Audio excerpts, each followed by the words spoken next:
No, no, no, no. Drone. Tahan, tahan. Ini kau. Pegang, tidak. You. No. Babi kau. Babi kau. Mana drone-nya? Drone mana? Nih.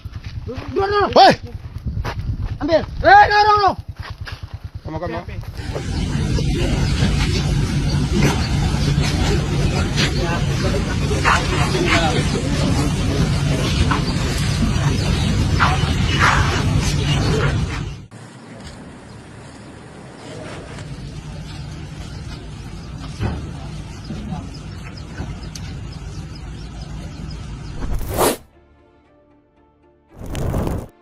Respon cepat langsung diperlihatkan oleh Indonesia pasca kasus penyerangan yang melibatkan warga negara Cina. Pemerintah melalui TNI langsung mengamankan belasan warga asal tirai bambu ini yang diklaim menjadi dalang. Gak cuma tegas terhadap para pelaku, TNI juga mengetatkan penjagaan di setiap bandara maupun pelabuhan. Ini merupakan langkah tanpa kenal takut meskipun Cina berstatus sebagai negara superpower baru. Cetak Gol coba merangkum ketegasan Indonesia menindak kasus penyerangan WNI sebagai berikut.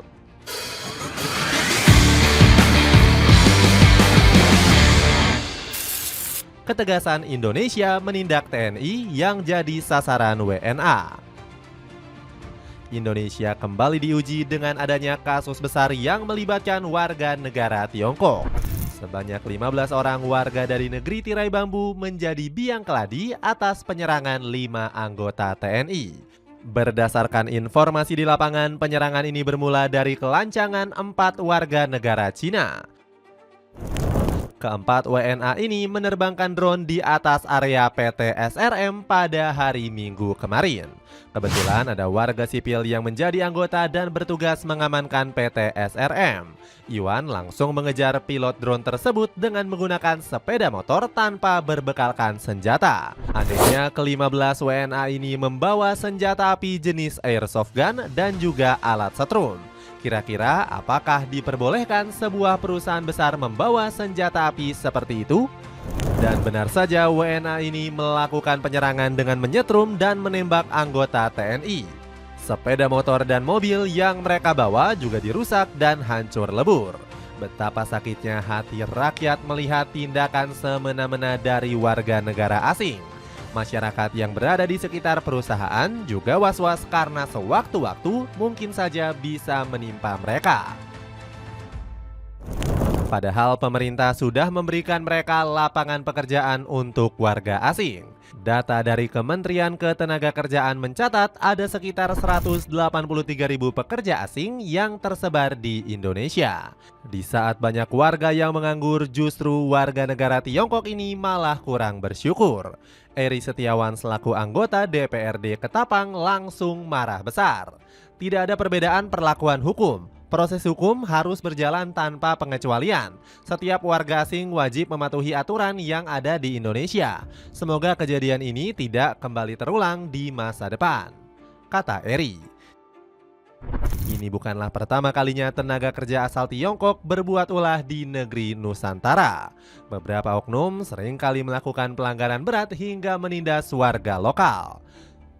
Sebelum kasus ini, para pekerja Tiongkok sempat membuat ulah dan sempat disorot media asing. Lin Jingzhang ditangkap karena perusahaannya telah mencemari lingkungan. Lin memiliki besi tua yang mengandung cesium-137 dan mengelola bahan terkontaminasi radioaktif ini. Alhasil pihak kepolisian langsung menetapkan Lin sebagai tersangka. Secara nggak langsung, kasus ini pelan-pelan bisa menggerogoti hubungan baik Indonesia dan Tiongkok. Presiden Prabowo Subianto bersama Xi Jinping sebelumnya bertekad menyongsong kemajuan. Namun kasus tetaplah kasus dan harus diselesaikan segera. TNI tanpa kenal ampun langsung menindak para pelaku kekerasan dengan mengamankan 15 pekerja asing tersebut. Gak cuma itu, TNI juga menangkap 34 pekerja asing untuk diamankan di kantor imigrasi kelas 2 Ketapang. Ternyata mereka diperiksa karena diduga tidak memiliki dokumen keimigrasian. Kita masih dalam rangka pemeriksaan, belum diperiksa juga dari pihak penjamin. Info selanjutnya akan kita sampaikan, kata Ida Bagus selaku Kepala Imigrasi Ketapang. Dukung produk lokal Indonesia dengan membeli sepatu sneakers dari brand Keeping. Cek linknya di bawah ini. Tidak takut ancaman dari tirai bambu. Pelanggaran demi pelanggaran yang dilakukan dikhawatirkan akan menimbulkan konflik berkepanjangan. Di kubu Tiongkok merasa pemerintah Indonesia kurang peduli terhadap warganya. Akan tetapi di kubu pemerintah kesabaran mereka sudah mulai habis karena warga Tiongkok membuat ulah. Padahal pemerintah sudah memberikan kebebasan layaknya WNI. Namun diam justru membuat Indonesia semakin dipandang sebelah mata. Lihatlah beberapa kali Tiongkok seringkali membuat aturan-aturan sendiri di luar undang-undang. Nggak hanya sekali dua kali, kasus ini sering terulang dan selalu dilakukan oleh warga negaranya. Kejadian paling sering adalah penyelundupan barang-barang ilegal, mulai dari barang elektronik, bahan pokok, sampai dengan tekstil. Akibatnya Indonesia mengalami kerugian yang cukup besar karena bisa mematikan industri dalam negeri. Presiden Prabowo Subianto nggak segan-segan menenggelamkan kapal ilegal Tiongkok yang masih beroperasi.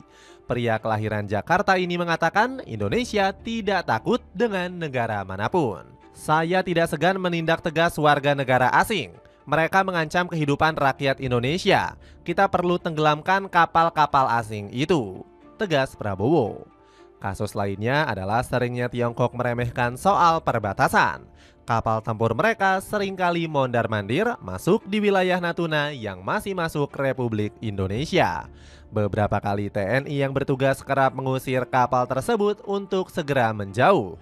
Namun Tiongkok sering kali meremehkan ancaman tersebut dan menganggapnya sebagai angin lalu. Alhasil, kedua negara sempat bersitegang lantaran Tiongkok juga mengklaim wilayah Natuna. Sampai-sampai kasus ini sempat viral dan disorot oleh media asal Vietnam. Akun X Nguyen Tin mengunggah video penghancuran kapal milik Tiongkok. Video ini menggambarkan Indonesia melalui TNI tidak gentar dengan negara manapun demi menjaga kedaulatan NKRI. Hal ini sempat disampaikan langsung oleh Presiden Prabowo Subianto. Pak Prabowo bilang TNI menjadi garda terdepan dan punya peranan penting terhadap ancaman global. TNI adalah anak kandung rakyat Indonesia. TNI berasal dari rakyat, timbul dan tenggelam bersama rakyat. TNI selalu mengabdi kepada bangsa dan rakyat, siap mengorbankan jiwa raga. TNI juga harus waspada dengan kenakalan-kenakalan yang sengaja dilakukan pihak asing, terutama Tiongkok. Terbaru, nelayan mereka menyerang nelayan Filipina di wilayah Laut Cina Selatan. Kapal Tiongkok menyerang nelayan Filipina dengan menggunakan meriam air. Akibatnya kapal mereka hancur lebur dan membuat sejumlah orang mengalami luka-luka. Secara kronologi memang kapal nelayan milik Filipina telah melanggar perbatasan. Namun tidak seharusnya Tiongkok melakukan penyerangan dan sebaiknya diusir terlebih dahulu secara pelan-pelan. Nggak heran Amerika Serikat sampai turun tangan mendukung penuh nelayan Filipina. Negeri Paman Sam menganggap Tiongkok telah membuat onar dan memanaskan situasi di wilayah Asia. Tommy Pigott mengatakan Amerika Serikat berdiri bersama Filipina. Menurut wakil juru bicara luar negeri Amerika Serikat ini, Tiongkok telah melakukan taktik licik yang bisa merusak stabilitas kawasan. Amerika Serikat mengutuk penembakan meriam air dan pemotongan tali jangkar nelayan Filipina. Tindakan agresif ini membahayakan warga negara Filipina yang mencari nafkah. Juru bicara penjaga pantai Filipina yakni Jay Teriela juga sepakat dengan pernyataan Pigott. Dia mengatakan tindakan Tiongkok adalah eskalasi yang kurang ajar dan bisa membahayakan awak kapal. Ini adalah eskalasi yang kurang ajar, membahayakan awak kapal di tengah arus gelombang tinggi. Panasnya hubungan ini juga bisa menimbulkan perang di Asia. Apalagi saat ini wilayah Asia Tenggara sedang tidak stabil dengan masih berlangsungnya perang Thailand-Kamboja.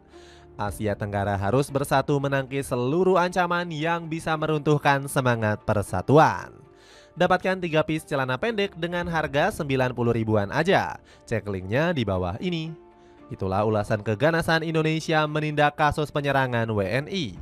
Bagaimana pendapatmu? Apakah pemerintah bisa lebih tegas agar Indonesia nggak bisa ditindas? Coba tulis pendapatmu di kolom komentar di bawah ini.